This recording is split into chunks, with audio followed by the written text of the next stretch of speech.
Sunfield was on the brink of oblivion until an unexpected visitor arrived, a street dog with an enigmatic look and a unique talent for bringing people together. But who is this silent guardian? And how is he transforming lives and reviving an entire city? Discover how small interactions can trigger big changes, and get ready to fall in love with Rusty, the dog who has brought hope where it was least expected. The sun was setting on Sunfield, painting the sky with shades of orange that contrasted with the faded facades of Main Street. Emma Carter adjusted the rearview mirror of her 2010 Honda Civic, watching her own reflection with critical eyes. 18 months. That was how long it had been since her last article had been published in the Boston Chronicle, before everything fell apart. Now, at 32, she found herself reduced to covering local stories for the Sunfield Gazette, a weekly newspaper with a circulation of less than 5,000. The irony didn't escape her. She had moved to this dying Massachusetts town to escape failure, only to find the perfect reflection of her own declining career. Page 3, she muttered to herself, flipping through her notes on the last city council meeting. Another heated debate about the school district's budget. Her words sounded bitter in the quiet interior of the car. It was then that she saw him for the first time. A brown dog, thin but not scrawny, was crossing the central square with a purpose that seemed almost human. His steps were deliberate, his head held high with dignity despite his shabby appearance. What caught Emma's attention, however, was not his posture, but the effect he had on the people around him. An elderly woman, bent over her cane, stopped to watch him. The dog approached, sat at her feet and tilted his head slightly. The lady smiled, a genuine smile that lit up her wrinkled face, and took a cookie from her bag. After a few minutes of silent interaction, the lady went on her way, but Emma noticed that her step seemed lighter. Interesting, Emma murmured, her journalistic instincts awakening for the first time in months. She picked up her notepad and began to observe. Over the next 40 minutes, the dog repeated a similar pattern with different people, a teenager with headphones who seemed to be carrying the weight of the world on his shoulders, a middle-aged man wearing a worn mechanic's uniform, 2 children fighting over a skateboard. With each interaction, something subtle changed in the people. It was as if the animal had a gift for finding exactly who needed a moment's respite in their day. Emma got out of the car, her notebook firmly in hand. The October air was getting colder, and she adjusted her scarf as she approached the square. The dog was now sitting near the central bandstand, his watchful eyes observing the movement of the city.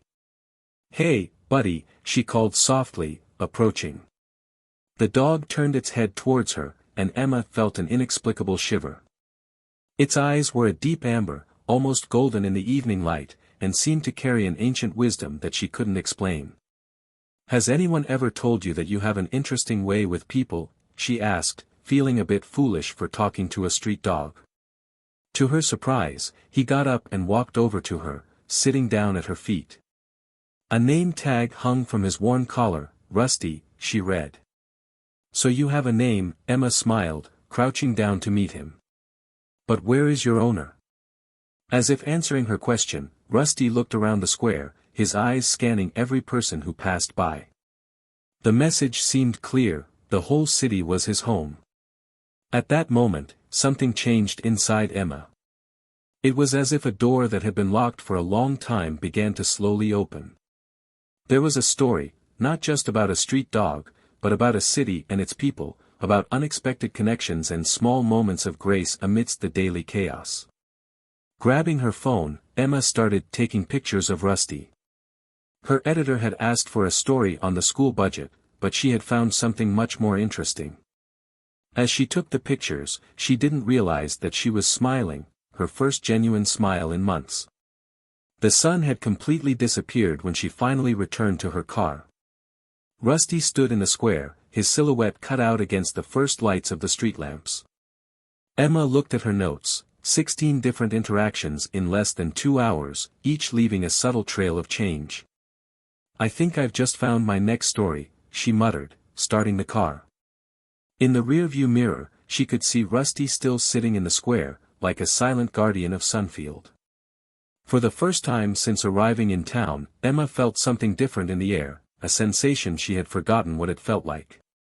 Hope. Chapter 2, Traces of Hope. The Sunfield Gazette newsroom occupied the second floor of an old building on Main Street. Emma climbed the worn steps, her boots echoing against the wood as she balanced a coffee and her briefcase. The smell of old paper and printer ink greeted her as she pushed open the frosted glass door with her shoulder. Carter. The voice of Richard Wilson, her editor, rang out before she could even reach her desk. "Where's the school budget story?" Emma took a deep breath, straightening her scarf before entering the editor's small office. Richard was a man in his 50s, with tortoiseshell glasses and a permanent worried expression on his face.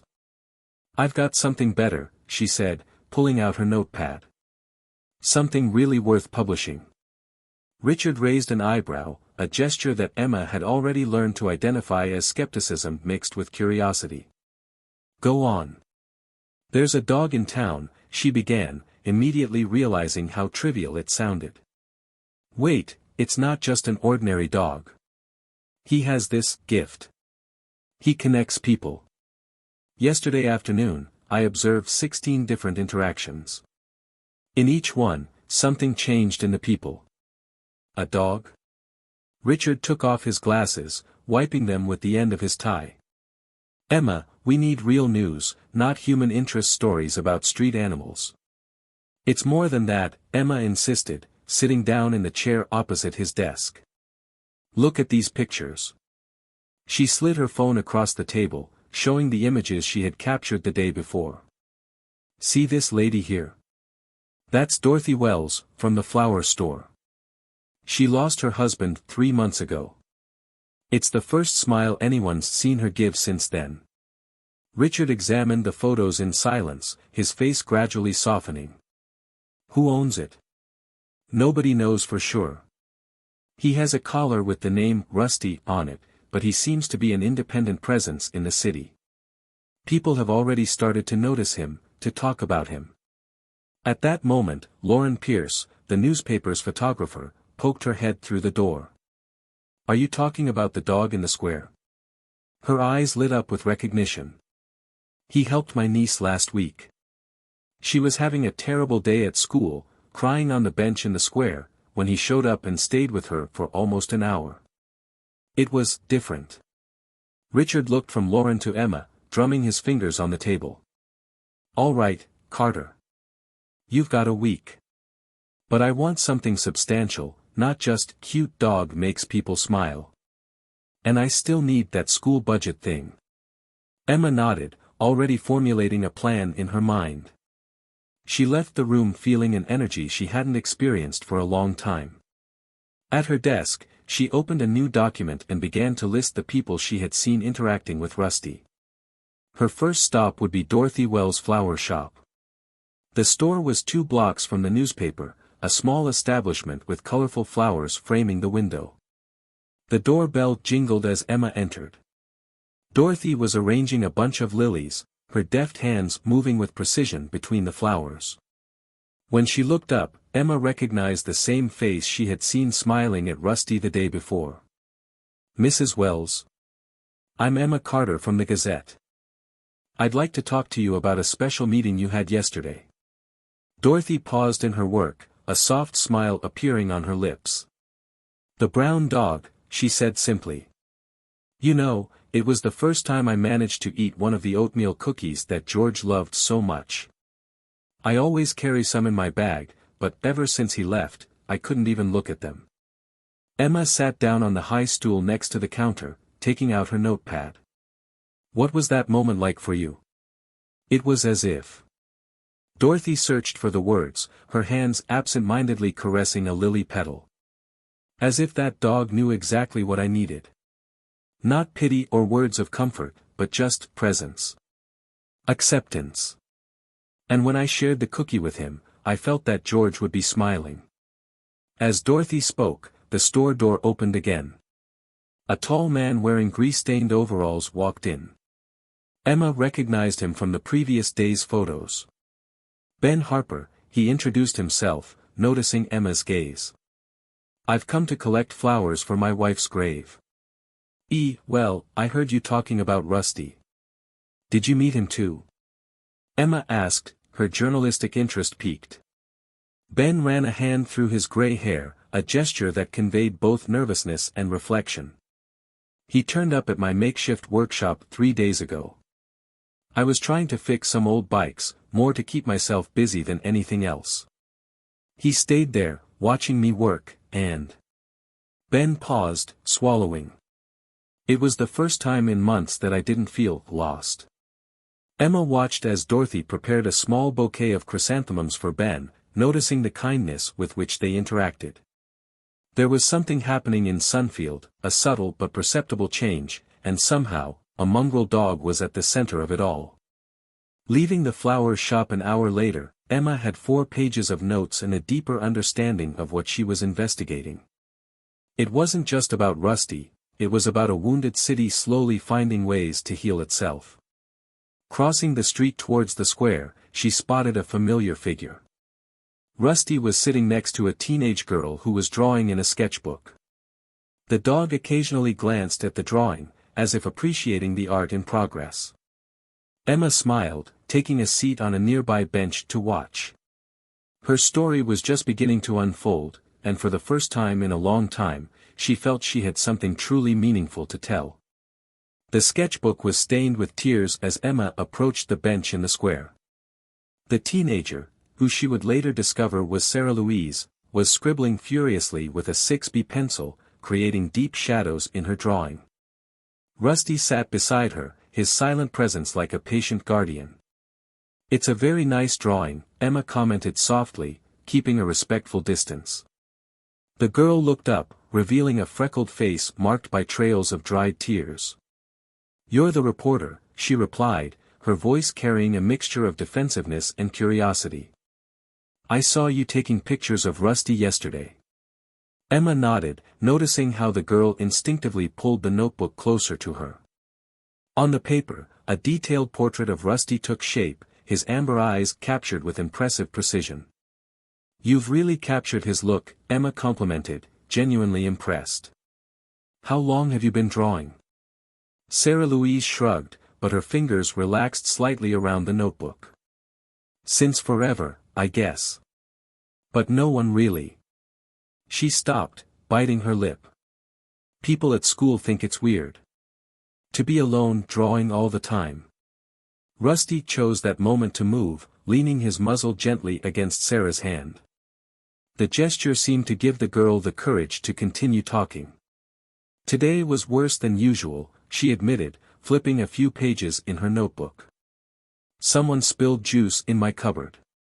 It ruined my other drawings." Emma felt a familiar twinge. "You know, when I was in high school, I used to write poetry. I kept everything in a green notebook that I took everywhere." She paused, remembering. Until one day some girls took it and read it aloud in the cafeteria. Sarah Louise looked up in surprise. "What did you do?" "I stopped writing. For years." Emma smiled sadly. "It was one of the biggest regrets of my life. Because those girls, they probably don't even remember it today. But I lost something I loved because of fear." An understanding silence hung between them. Rusty moved his gaze from one to the other, as if following the conversation. "Can I see more of your drawings?" Emma asked gently. Sarah hesitated for a moment before holding out the notebook. Page after page revealed an extraordinary talent: portraits of townspeople, Sunfield cityscapes, everyday moments captured with a sensitivity beyond her years. "This is..." Emma stopped at a particular page. It was a drawing of the old factory, but not as it was today, abandoned and decaying. In the drawing, the factory was alive, with lighted windows and people coming and going, a vision of what it could have been or what it could still be. "It's how I imagine it used to be," Sarah explained. "My father worked there. Before he left." Emma realized there was more to the story, but didn't press. Instead, she took her business card from the newspaper and wrote her personal number on the back. Sarah, I'm writing a story about Rusty and how he has affected people in the city. Your drawings tell a powerful story. If you're interested, perhaps we could use some of them to illustrate the story. The girl's eyes widened. Publish my drawings.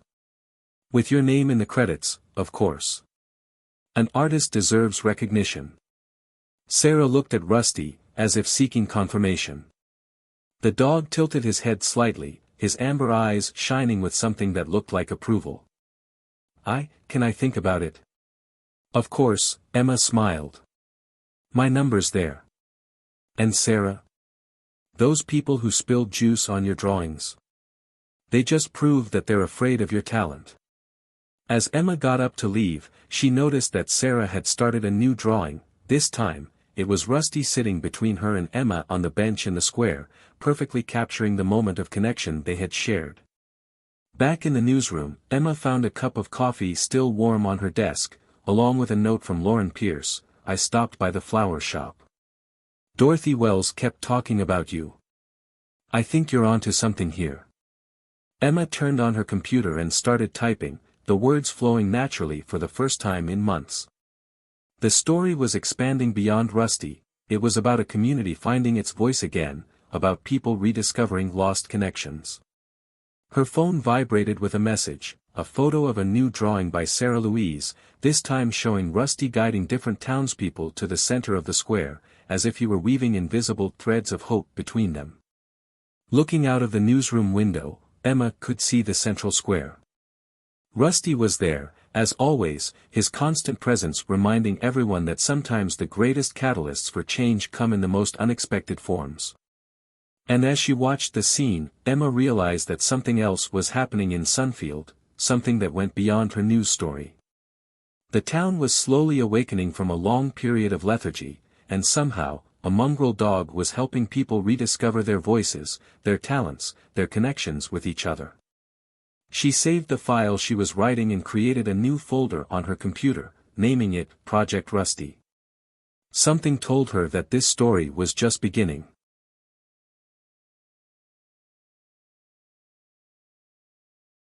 Dawn found Emma sitting in her small apartment, surrounded by scattered papers and a cup of cold coffee.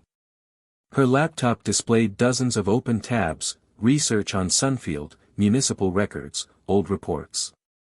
One photo in particular caught her eye, the opening of the factory in 1975, with hundreds of smiling, hopeful faces. His eyes were stinging after a bad night's sleep. It wasn't just the too much coffee, it was the memories. The same ones that had driven her to bury herself in a small town, fleeing Boston and her crumbling career. The sound of her cell phone snapped her out of her thoughts. It was a message from Ben Harper. I need to show you something. Can you come to the workshop? 20 minutes later, Emma was parked in front of a makeshift garage at the back of Ben's house. The smell of oil and metal mixed with the fresh morning air. Rusty was already there, lying next to an organized pile of tools. Something incredible has happened, Ben said as soon as she got out of the car. His hands were smeared with grease, but his eyes shone with a new energy. Last night, after we talked at the flower shop, I started organizing some things here. I found this. He picked up a yellowed folder from the top of his workbench. Inside were old documents from the factory, blueprints, records, photographs. I was the maintenance supervisor, he explained. I kept all these when it closed. I couldn't get rid of it. Emma leafed through the documents carefully. This is incredible, Ben. But why are you showing it to me now? Ben hesitated, glancing at Rusty before continuing. Because yesterday, for the first time in 3 years, I didn't feel guilty about still having it. You know, when the factory closed, a lot of people blamed me. They said I should have seen the signs, warned everyone. It wasn't your fault, Emma said softly. No, it wasn't. Ben ran a hand over his tired face. But it took me a long time to accept that. Yesterday, after talking to you and Dorothy, I started to think, maybe these documents could help the town in some way. Rusty stood up at that moment, approaching the bench. His amber eyes fixed on one of the photographs, coincidentally, the same one Emma had been looking at earlier. The factory was the heart of Sunfield, Ben continued. When it closed, we didn't just lose jobs. We lost our identity. Emma reached for her notepad, but Ben held up his hand. This isn't for your subject, Emma. At least, not yet. First, I need to tell you a story that few in the city know. He walked over to a workbench and sat down heavily. My wife, Claire, was a nurse.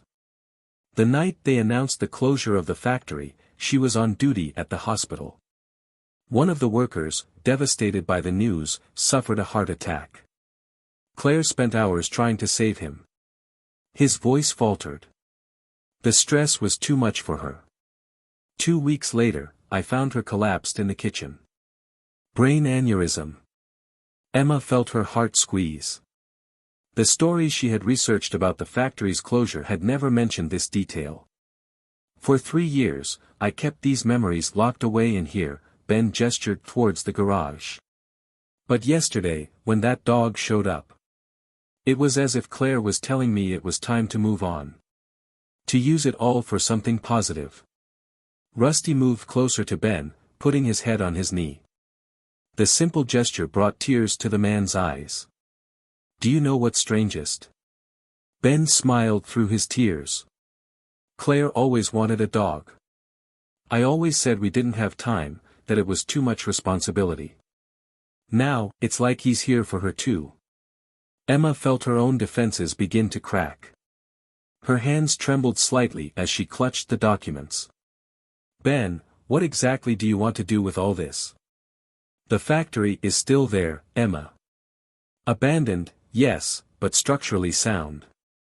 These documents prove it. With the right planning, that place could have a second chance. Just like the rest of us. The morning sun was now streaming in through the garage windows, illuminating the meticulously organized tools. Emma realized that they weren't just tools for fixing bikes, they were instruments of redemption, of rebuilding. I have an idea, she said slowly. But first, I need to tell you something too. About why I came to Sunfield. About why I left Boston. She took a deep breath, feeling the weight of her own secrets. I think it's time I stopped running away from my own past. Rusty moved, sitting between the two of them, like a living bridge between two stories of loss and possible redemption. And there, in a garage smelling of oil and hope, Emma began to tell her own story of failure and new beginnings. I was the Chronicle's rising star, Emma began, her voice low but firm. Ben's garage had become a makeshift confessional, with Rusty as the only witness apart from Ben himself. Investigation after investigation, I was building a reputation. Until she closed her eyes, reliving the moment. I got a tip about corruption in Boston's Public Works Department. It was big, overpriced contracts, kickbacks, the whole works. I spent months investigating, building the story. When I published it, his voice faltered. Was the story wrong? Ben asked gently. Worse, it was partly right. Enough to seem true, but with crucial errors that changed everything. My main source. Emma wiped her hand across her face. He had his own agenda. He manipulated documents, made me see what I wanted to see.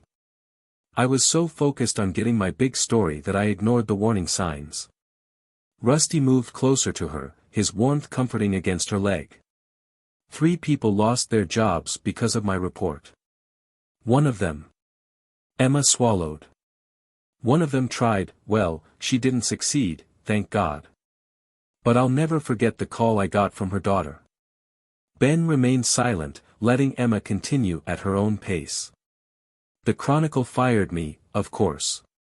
But it was the way everyone looked at me afterwards, as if I'd betrayed not just the trust of the paper, but the whole essence of journalism. So I ran away. I came to the farthest town that still had a newspaper willing to hire me. And you chose to bury your voice, Ben observed.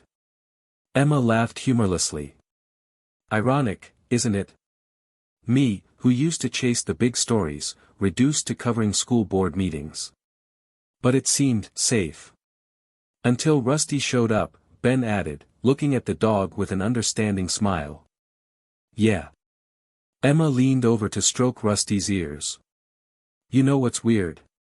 For the first time in 18 months, I feel like I've found a story that really matters. Not because it's going to win awards or make headlines, but because it's real, Ben finished for her. Because it's about real people, facing real problems, finding hope in unexpected places. Emma nodded, feeling a weight leave her shoulders. And now you show me those documents from the factory, and I can feel that old journalistic urgency coming back. But this time it's different. It's not about proving something or making a name for myself. It's about redemption, Ben said softly. For all of us. At that moment, the garage door creaked open. Dorothy Wells was standing there, holding a basket covered with a checkered cloth. Sorry, she said. The door was open, and I brought you breakfast. I thought you might be hungry. Emma realized that the sun was already high in the sky. How long had they spent there, sharing stories? Dorothy placed the basket on the worktop, revealing still warm muffins and a thermos of coffee. Ben mentioned yesterday that you could meet here earlier today. I thought a little home cooking wouldn't hurt.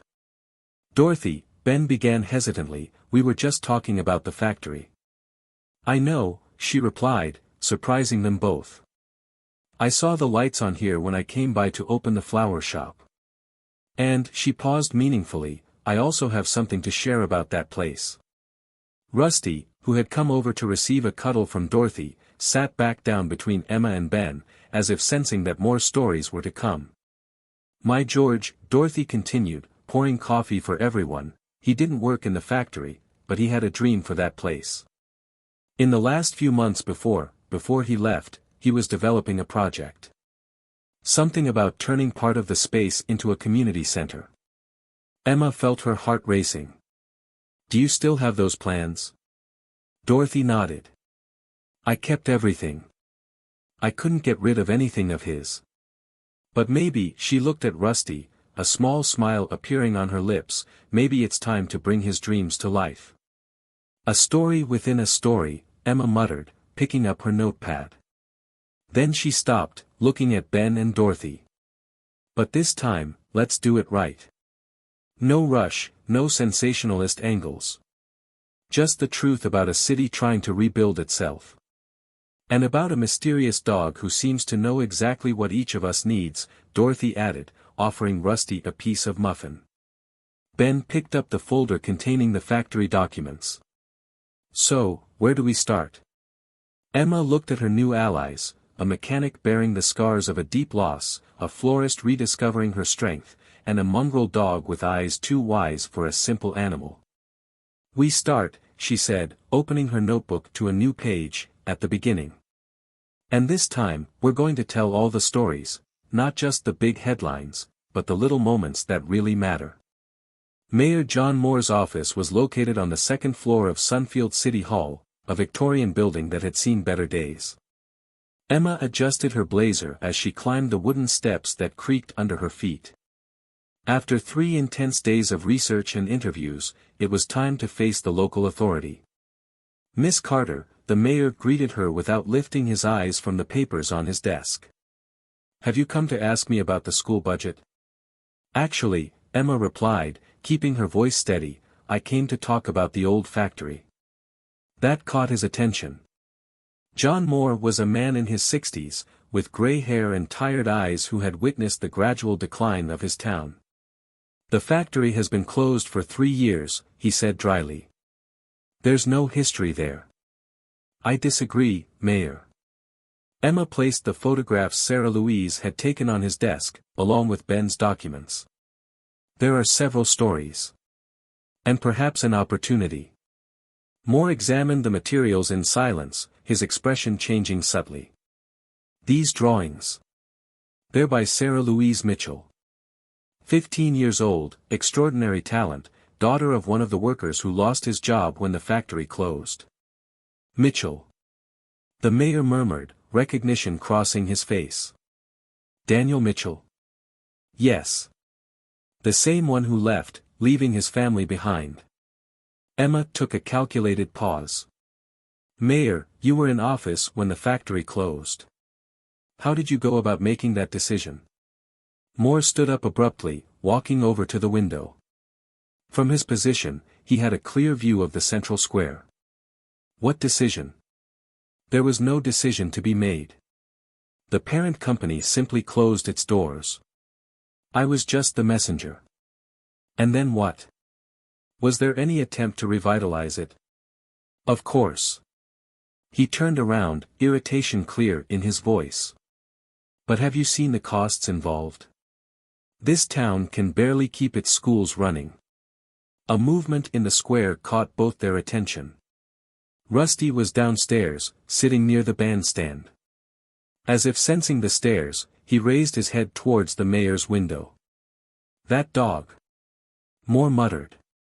He's been popping up everywhere lately. Have you interacted with him? Emma asked, curious. A subtle blush tinged the mayor's cheeks. Yesterday. I was having a difficult time. I sat on the bench in the square during my lunch break. He just appeared and stayed there. And how was that? Moore sat down again, his posture less rigid now. You know, Miss Carter, being mayor of a city in decline is a lonely job. Everyone has opinions, criticisms, demands. But that dog, he just sat there. Not judging, not demanding. Just present. Emma waited, sensing that there was more to come. I started talking to him, Moore continued, a small smile emerging. About how I used to have big dreams for Sunfield. About how I have to give eats away a bit of my soul. And then. He put his paw on an old edition of the newspaper that was on the bench.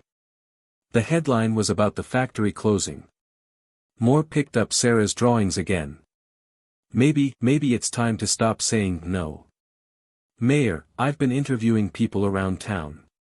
Ben Harper has the original blueprints. Dorothy Wells has her husband's designs for a community center. Sarah Louise has an artistic vision of what the place could become. And there are others, people who want to see Sunfield become a vibrant community again. Moore studied the documents for a long moment. You know, we don't have the resources. But we have something more valuable, Emma interrupted gently. We have people willing to try. And sometimes, Mayor, that's enough to get you started. A distant bark echoed from the square. Moore stood up again, walking over to the window. Rusty was still there, but now there was a small group around him, Ben talking to Dorothy, Sarah showing something in her sketchbook to an old lady. Write your story, Miss Carter, Moore finally said. But don't publish it yet. First, I want a meeting. You, Ben Harper, Dorothy Wells, the young artist, everyone who has an interest in this. Let's see if we can turn those dreams into something concrete. When Emma left the mayor's office, she felt light. In the square, Rusty watched her with his amber eyes. She could have sworn there was a gleam of satisfaction in his eyes. You planned all this, didn't you? She murmured to him as she passed. Somehow, you knew exactly who needed to connect with whom. Rusty just tilted his head, his tail thumping softly against the ground. Around him, the city continued its daily rhythm, but something had changed. There was a feeling in the air that Emma hadn't felt since arriving in Sunfield. Possibility. Sunfield's old municipal library rarely saw more than half a dozen visitors a day. But on that Wednesday night, its lights remained on long after normal closing time. In the meeting room on the second floor, an unusual group gathered around an oval oak table. Emma watched as the chairs were occupied, Ben Harper with his grease-stained hands, Dorothy Wells carrying a basket of homemade cookies, Sarah Louise clutching her sketchbook, Mayor Moore adjusting his threadbare tie. Lauren Pierce, the newspaper photographer, had come on her own, her camera slung around her neck. Outside the window, Rusty kept his silent vigil on the library lawn. "Well," the mayor snorted, "I think we can get started." "Not yet," a deep voice sounded from the doorway. A tall man in a well-cut suit entered the room. "Sorry I'm late." "Richard?" Emma was surprised to see her editor. "I didn't know you were coming." "A story of such dimensions?" "Of course I'd come." Richard Wilson settled into the last vacant chair. "Besides, I have something to contribute." Mayor Moore nodded. "So let's start with the obvious. The factory. Ben, you have the floor." Ben spread the plans out on the table. "The main structure is solid. It would need work, of course, but the foundations are there. The problem is the cost." "About that," Richard interrupted, pulling out a folder from his briefcase. "I've made some calls. The Boston Chronicle is interested in publishing Emma's story about Sunfield." Emma felt her heart stop for a moment. The Chronicle, the same newspaper that had fired her 18 months earlier. "They want to do a special series," Richard continued. "A small town reinventing itself. And most importantly, they're willing to pay good money for exclusivity." "How much?" the mayor asked, leaning forward. "Enough to start the basic renovations of the factory." A heavy silence fell over the room. Emma felt all eyes turn to her. "Emma," Richard said softly, "they specifically asked you to write. They said it would be a appropriate redemption." Sarah Louise, who had remained quiet until then, opened her notebook. I did some new drawings of how the factory could look." The pages revealed a transformative vision, the renovated industrial structure with large windows and green areas, spaces for art and music, community workshops, even a cafe on the first floor. "George would have loved this," Dorothy murmured, touching one of the drawings with trembling fingers. "His original project was smaller, more modest. But this is a complete dream." "An achievable dream," Ben added. "With the structure that already exists and these ideas, we could make it happen in phases." Mayor Moore studied the drawings with intensity. "The city could contribute with some tax breaks. And if we could get the community involved." "It's already happening," Lauren interrupted, showing her camera. "Look." The photos on her digital screen showed several residents gathered in the central square, all interacting with Rusty. But more than that, they showed people talking to each other, sharing ideas, laughing, something that hadn't happened for a long time in Sunfield. "He did it," Emma said quietly. "Somehow, that dog managed to reconnect the whole town." "Emma," Richard leaned towards her, "you don't have to decide now about the Chronicle.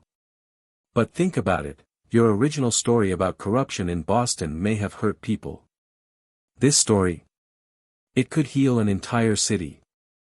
Through the window, Emma saw Rusty get up and walk to the library entrance.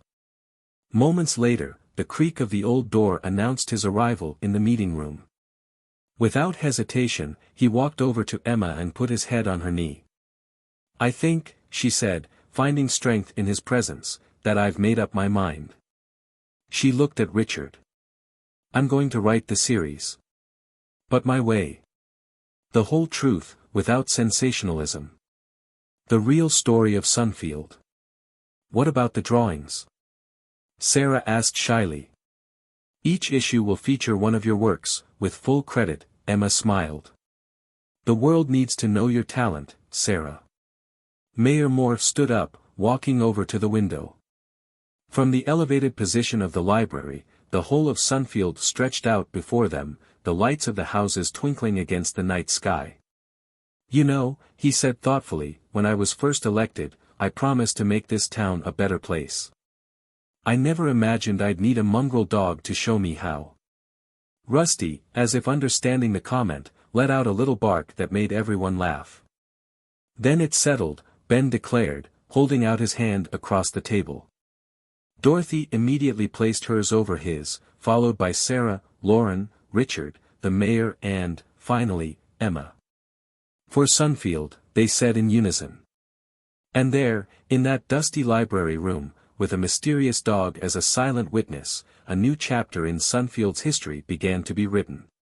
The first issue of the Chronicles special series on Sunfield was due out in 2 weeks. Emma spent her mornings in the abandoned factory, documenting every detail, every story the peeling walls had to tell. It was during one of these visits that she came across something unexpected. "Ben," she called out, her voice echoing through the empty space. "Can you come here for a minute?" Ben emerged from a side corridor, where he had been examining the electrical wiring. "What is it?" Emma pointed to a series of framed photographs, barely visible under layers of dust. "Do you recognize anyone?" Ben approached, wiping the glass with his sleeve. His breath caught for a moment. "It's Sarah's father. Daniel Mitchell. This photo is from the day he was promoted to line supervisor."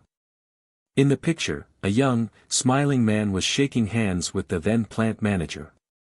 His eyes, the same eyes as Sarah's, shone with pride. "He was good at what he did," Ben continued, his voice laden with memories. "But when the rumors about the closure started, something changed in him." A soft sound made them turn. Rusty was standing at the entrance to the hall, watching them intently. "You know," Ben said, "I've never told anyone this, but the night before Daniel left, I found him here. He was drunk, destroying everything he could reach. I tried to calm him down, but he kept shouting that he had failed everyone." Emma made quick notes on her pad. "Sarah never talks about him. How could she? He left with nothing but unpaid bills and shattered dreams." Rusty approached, sitting down next to the photograph, as if connecting invisible dots. "Emma," Ben hesitated, "I think I know where Daniel is." Emma's pencil stopped in the middle of a word. "How?" "I've been in touch with some former employees. Daniel is in Providence, Rhode Island. He works as a mechanic in a car shop." Emma looked at Rusty, who kept his amber eyes fixed on her. "Do you think we should tell Sarah?" "I don't know." Ben ran a hand over his tired face. "But maybe this Sunfield story can't be complete without facing that part of the past as well." That afternoon, Emma found Sarah in her usual spot in the square, drawing. Rusty was already there, lying at her feet. "Sarah," Emma began softly, sitting down next to her. "We found something at the factory today. Some old photographs." Sarah continued drawing, but her hand trembled slightly. "Your father." "I don't want to talk about him," Sarah interrupted, her words coming out sharp. "All right," Emma retorted, "but there's something you should know. He's in Providence." Sarah's pencil stopped. A drop of water fell onto her drawing, a tear. "Why are you telling me this?" "Because sometimes," Emma chose her words carefully, "the most important stories are the ones that hurt the most to tell." Sarah finally raised her eyes, meeting Emma's. "Do you want me to talk to him? For your story?" "No. I want you to consider talking to him for yourself. Because maybe, like Sunfield, some stories deserve a chance at redemption." Rusty moved, putting his head on Sarah's lap. She automatically began to stroke his ears. "He used to draw with me," Sarah whispered. "On Sunday mornings, we'd sit on the balcony and he'd teach me about perspective and shading. After the factory closed, he stopped. He stopped drawing, he stopped smiling, he stopped being my father." Emma waited in silence as Sarah turned a few pages in her notebook, revealing a drawing she had never shown before, a portrait of her father, smiling like in the factory photograph. "I've never managed to finish this one," Sarah said. "I always get the eyes wrong.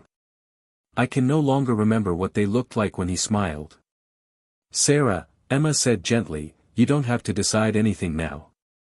But I want you to know that when you're ready, you don't have to face it alone." Rusty barked softly, as if in agreement. Sarah smiled through her tears.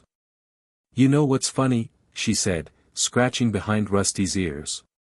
"Ever since this dog showed up, I've been drawing more than ever. It's as if, like it reminds me of why I started drawing in the first place. Emma watched as Sarah returned to her current drawing, a view of the factory, but this time with a subtle difference. In the corner of the paper, almost hidden among the shadows, was a figure that looked very much like Daniel Mitchell, observing the transformation of the place that had once been his pride and ruin. Maybe, Sarah murmured, more to herself than to Emma, it's time to finish that portrait. As the sun began to set over Sunfield, Emma thought about how true stories rarely follow a straight line. They are like rivers, meandering through time, sometimes disappearing beneath the surface only to emerge again, stronger and deeper. And there, watching Sarah draw with Rusty faithfully by her side, Emma realized that she had found another crucial chapter for her series on Sunfield, not just the story of a town reinventing itself, but of a family trying to do the same. The mechanic's shop in Providence was a low red brick building with 3 garage doors and a faded sign. Emma stayed in her car for a few minutes, watching the traffic. Sarah was in the passenger seat, her fingers nervously clutching her sketchbook. In the back seat, Rusty maintained a calm, reassuring presence. "We can still go back," Emma offered gently. Sarah shook her head. "No. I need to do that." She looked at Rusty through the rearview mirror. "It's strange, but ever since we decided to come, I've been sleeping better. As if, like something heavy is finally starting to come off." They had left Sunfield at dawn. Ben had called the workshop the day before, confirming that Daniel would be working. "Just, be prepared," he had warned Emma in private. 3 years can change a person a lot. The sound of tools and the hum of a drill filled the air as they entered the workshop. A man was leaning over the engine of an old Chevrolet, his back to the entrance. "Excuse me," Emma called out. "We're looking for Daniel Mitchell." The man slowly straightened up, wiping his hands on a cloth. When he turned around, Emma immediately recognized the eyes from the photograph, the same eyes as Sarah's. But the rest of him was different, more of a man. But the rest of him was different, thinner, with premature gray hairs at his temples, deep lines of worry marking his face. "Sarah," his voice came out hoarse, almost a whisper. Sarah stepped forward, her notebook pressed against her chest like a shield. "Hi, Dad." The silence that followed was interrupted only by the soft sound of Rusty's paws on the concrete floor. The dog moved to stand between father and daughter, like a living bridge over the chasm of 3 years' absence. You've grown up so much," Daniel said, his hand moving as if to touch his daughter's face, but stopping midway. 15 years now," Sarah replied. "And still drawing." Something twitched in Daniel's face. "Do you still have those pencils I gave you?" "No." The words came out harsher than Sarah had intended. "I had to sell them. After you left, the bills." Daniel staggered as if he'd been punched. Rusty moved then, leaning gently on his leg. The man looked down, surprised. "It's Rusty," Sarah explained. He's been helping a lot of people in Sunfield." "Sunfield," Daniel murmured the name like a prayer. "How is it?" "Changing," Emma interjected softly.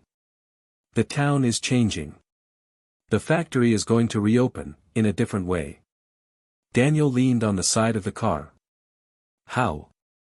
Sarah opened her notebook, her hands shaking slightly. "I can show you." Page after page, she revealed her visions for the old factory, the renovated spaces, the community areas, the cultural center. Daniel watched in silence, unshed tears glistening in his eyes.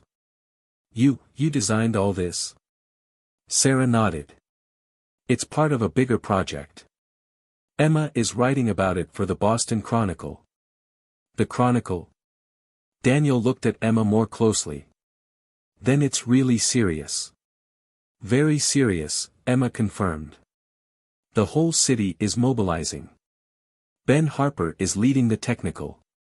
"Ben," Daniel interrupted, a sad smile appearing. "He tried to stop me from leaving that night. He said I was making the biggest mistake of my life. He looked at Sarah. He was right. Rusty moved again, this time sitting between father and daughter, his amber eyes moving from one to the other. "Why did you come?" Daniel finally asked. Sarah took a deep breath. Because I got tired of letting your ghost haunt my drawings. Because every project I do for the factory has a shadow of you in the corners. Because," her voice faltered, "because I need to know if the father who used to draw with me still exists somewhere." Daniel closed his eyes, 2 tears running down his scarred face. I tried to go back. Several times. I got as far as the city boundary, but the shame was too great. Greater than the longing? Sarah asked, her own voice breaking. "Nothing is greater than longing," Daniel replied, opening his eyes. "But the fear that you would hate me." "I did," Sarah admitted. "For a long time. But now," she looked at Rusty, finding strength in his constant presence, "now I want to understand. I want to try to fix what's broken. Like we're doing with the factory." Emma watched as father and daughter looked at each other across 3 years of distance, pain and regret. Rusty, as always, seemed to know exactly what to do. He stood up, grabbed the edge of Sarah's notebook with his teeth and gently pulled it away, dropping it at Daniel's feet. It was the unfinished portrait that Sarah had never managed to complete, her father smiling, his eyes blank. "The eyes," Sarah said softly. "I could never finish it because I couldn't remember what they looked like when you really smiled." Daniel picked up the notebook with trembling hands. Maybe we can work on this together. Like in the old days." It was the first time that day that Emma saw a genuine smile on Sarah's face. "I'd like that." The morning the first Chronicle story was published, a soft mist hung over Sunfield. Emma was sitting at her desk in the Gazette newsroom, a copy of the Boston paper open in front of her. On the front page of the special section, one of Sarah's drawings showed the old factory being reborn, with Rusty sitting majestically in the foreground.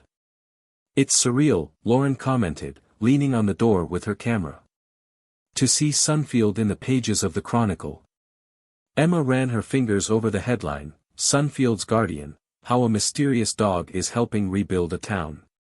Below, in smaller letters, by Emma Carter. "You've done the story justice," Richard said, approaching with 3 cups of coffee. "The Chronicle has already called twice this morning. The repercussions are being greater than they expected." A growing buzz coming from the street caught his attention. Dozens of people were gathered in the central square, many holding copies of the paper. Ben was there, chatting animatedly with a group of former factory workers. Dorothy was handing out coffee and cookies from her flower shop. Mayor Moore circulated among the groups, his face lighter than Emma could ever remember seeing it. "Look," Lauren pointed. An unfamiliar car parked on the corner. Daniel Mitchell got out of the driver's side, nervously adjusting his jacket. Sarah got out of the passenger side, her inseparable sketchbook in hand. It was the first time he had been back to Sunfield since his departure. Rusty, who had been lying next to the bandstand, immediately got up and walked over to them. People made way, watching in silence as the dog led father and daughter to the center of the square. "Daniel?" Ben was the first to approach. For a tense moment, the 2 men looked at each other. Then, without warning, Ben pulled Daniel into a tight embrace. It was as if a dam had broken. Other former colleagues approached, some with tears in their eyes, others with hesitant smiles. Sarah watched everything, her pencil moving quickly over the paper, capturing the moment. Emma went down to the square, her camera recording every moment. Dorothy approached her, offering her a cup of coffee. "Did you see the bit about George in the article?" Emma asked softly. Dorothy nodded, her eyes shining. "He'd be so proud to see that. Not just your plans for the factory taking shape, but this." She gestured to the gathered crowd. "The community reconnecting." Mayor Moore walked up the steps of the bandstand, sniffling to get everyone's attention. When Emma Carter came to Sunfield, he began, many of us had given up. The closed factory was just a symbol of what we had lost, not just jobs, but our identity as a community. He paused, his eyes scanning the crowd. Then a mongrel dog appeared. And with him, something began to change. Not just in the big projects like the revitalization of the factory, but in the small moments. In the smiles exchanged in the square. In the stories shared. In the drawings of a young artist who made us see possibilities where before we only saw ruins.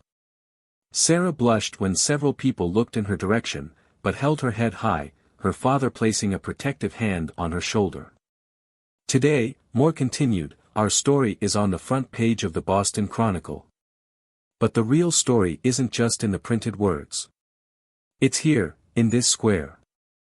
It's in every one of us who chose to believe that Sunfield deserves a second chance.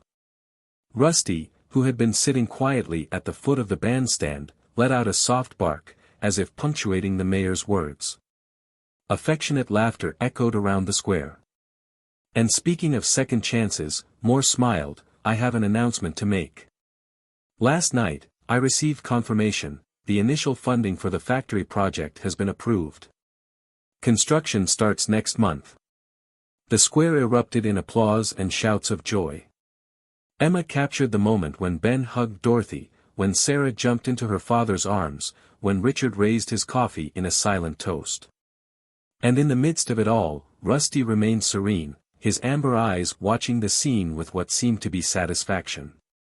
Emma crouched down beside him. You knew, didn't you? She murmured. Right from the start, you knew exactly what this town needed. The dog tilted his head in her direction, his eyes conveying a wisdom that Emma still couldn't fully comprehend. But she knew one thing for sure, Sunfield's story was far from over. In fact, it was only just beginning. The transformation of the factory began on a sunny Monday in November. Construction trucks lined the main street, while community volunteers helped clear the land. Emma documented everything, her camera capturing every historic moment for the next Chronicle story. It was Sarah who noticed first. Emma, she called out, her face worried. Have you seen Rusty today? Emma paused, realizing that she hadn't really seen the dog since the previous afternoon. Maybe he's resting somewhere. But as the hours passed, Rusty's absence became more apparent. His constant presence in the square, his silent vigil near the factory, everything had disappeared. He never stays away this long, Dorothy commented during her lunch break, handing out sandwiches to the volunteers. Her voice carried a concern that echoed the general feeling. By the afternoon, news of Rusty's disappearance had spread throughout Sunfield. Groups began to organize themselves to look for him. Ben led a team checking the outskirts of the factory. Daniel, who now spent weekends in the city, walked the streets with Sarah. Even Mayor Moore interrupted his commitments to help with the search. Emma felt a tightness in her chest as she drove slowly through the streets of Sunfield, calling out for Rusty. Every corner of the town held a memory of him, the bank where he had met Sarah, Ben's garage where he had inspired a new beginning, Dorothy's flower shop where he had brought comfort. It's like he's the heart of the city, Lauren commented, photographing the search parties. And now? No, Emma interrupted firmly. He's not gone. There has to be an explanation. As night fell, the worry turned into something deeper. Groups with lanterns continued the search, their lights dancing through the darkness like lost fireflies. Maybe. Sarah hesitated, her voice breaking, maybe he's completed his mission. Now that the city is recovering. No, Ben shook his head. Rusty's not the type to abandon people. Something's wrong. That's when Emma's phone rang. It was an unknown number. Miss Carter, a female voice asked. This is the veterinary clinic in Millbrook, the town next door. We found an injured dog on the state highway. He has a collar with the name Rusty on it. Emma felt her heart stop. Is he alive, but injured? Apparently he was hit by a car. We found his number in the Chronicle article. We're going, Emma interrupted, already running to her car. Sarah, Ben and Daniel followed without hesitation. The veterinary clinic was a small, cozy building with pastel-colored walls. The veterinarian, Dr. Rachel Chen, welcomed them at the entrance. He was lucky, she explained as she led them through the corridors. The impact wasn't direct. He has some bruised ribs and his back paw is injured, but he'll make a full recovery. As they entered the recovery room, Emma felt tears welling up in her eyes. Rusty was lying on a padded bed, with bandages on his paw and torso. But his amber eyes still shone as brightly as ever. "You fool," Sarah whispered, kneeling down beside him. "You gave us quite a fright." Rusty tried to raise his head, his butt bumping weakly against the bed. "He was trying to get back to Sunfield when he was hit," Dr. Chen explained. "The driver who brought him in said he seemed determined to keep going in that direction, even though he was injured." "He would never leave town," Ben murmured, his voice hoarse with emotion. Emma was already on the phone, spreading the news. In less than an hour, the small clinic was packed. Dorothy arrived with special dog cookies. Mayor Moore appeared, still in his formal suit. Lauren was discreetly taking photos, capturing the moment of the meeting. "Look," Sarah called out, showing her notebook. She had drawn a new picture, Rusty lying in his hospital bed, but around him, there were no clinic walls, there were superimposed images of all the moments he had shared with the city. It was like a collage of memories, all connected by the dog that had changed their lives. "Dr. Chen said he can go home tomorrow," Emma informed the group. "But he needs a real home," Ben added. "He can't wander the streets anymore." "He already has a home," Sarah smiled. "He has the whole city." "But maybe," she looked at her father, who nodded encouragingly, "maybe he can stay with us. Now that Dad's back on weekends, and with the extra room." Emma watched as everyone discussed the details, Dorothy offering to help with the food, Ben promising to build a special dog house, the mayor assuring them that all the necessary permits would be arranged quickly. Rusty watched everything with his wise eyes, as if he knew that, even in this moment of fragility, he was doing exactly what he had always done, bringing people together, strengthening bonds, transforming a city through the simple power of unconditional love. And as the night wore on outside, inside Millbrook's small veterinary clinic, Sunfield's makeshift family gathered around their silent guardian, promising to take care of him just as he had taken care of them all. The opening ceremony of the Sunfield Community Center took place exactly 6 months after the publication of Emma's first report in the Chronicle. The old factory, once a symbol of decay, now gleamed in the spring sunshine. Its walls had been renovated but retained traces of the original architecture, creating a perfect bridge between past and present. Rusty was sitting next to Sarah in the first row of chairs set up in front of the building, his hind leg completely healed. He was wearing a new blue bandana, a gift from Dorothy for the occasion. Next to him, Daniel was adjusting his tie. He had moved permanently to Sunfield 2 weeks earlier, accepting the position of technical coordinator for the new center. Emma watched the scene from her place on the makeshift stage, where she would share the podium with Mayor Moore. Her series of reports on Sunfield had become one of the most successful in the Chronicle's recent history. More importantly, it had helped bring in the investment and attention needed to make the dream of revitalization a reality. "Ready?" Lauren asked, adjusting her camera. She was now working as a freelance photographer for the Chronicle, as well as keeping her post at the Gazette. Emma nodded, her eyes scanning the crowd.